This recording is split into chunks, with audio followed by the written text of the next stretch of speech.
করতে বাড়ি ঢুকছে, এমন ভাবে হাসি খুশি ভাবে বাড়ি ঢুকছে জানো কিছুই করেনি।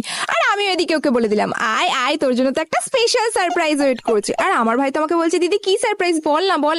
আমি তো বলছি দাঁড়া এক্ষুনি তো তুই নিজেই জানতে পেরে যাবি। আর ওইদিকে আমার বাবাও তো সকাল থেকে ভাইয়ের জন্য ওয়েট করছে যে ভাই কখন স্কুল থেকে বাড়িতে ঢুকবে। আর ভাই তো বাড়িতে ঢোকাই মর্তর, বাবা ওকে নিজের কাছে ডেকে নিল। আর ভাইও বাবার কাছে গিয়ে বললো হ্যাঁ বাবা বলো। বাবা তখন বললো তুই কি জানিস আজকে তো স্কুল থেকে কল এসেছিল, তোর ম্যাম বলছিল তুই নাকি রোজ স্কুলে অনেক লেট করে যাস, কিন্তু তুই তো রোজ বাড়ি থেকে ঠিক টাইম মতো বেরোস, তাহলে রোজ স্কুলে লেট করে কেন যাস, সত্যি করে বল তুই কোথায় যাস। তখন আমার ভাই বললো আরে বাবা এইসব তুই রাস্তায় লাগানো বোর্ডটার জন্য হয়। তখন আমার বাবা বললো কি ধরনের বোর্ড, কেমন ধরনের বোর্ড। তো তারপরে আমার ভাই বললো আরে বাবা আমি রোজ যে রাস্তা দিয়ে স্কুলে যাই না সেই রাস্তায় না একটা বোর্ড লাগানো আছে, আর সেই বোর্ডে লেখা আছে যে আগে স্কুল আছে তো দয়া করে আস্তে আস্তে যান, তো সেই কারণেই তো আমি রোজ আস্তে আস্তে স্কুলে যাই।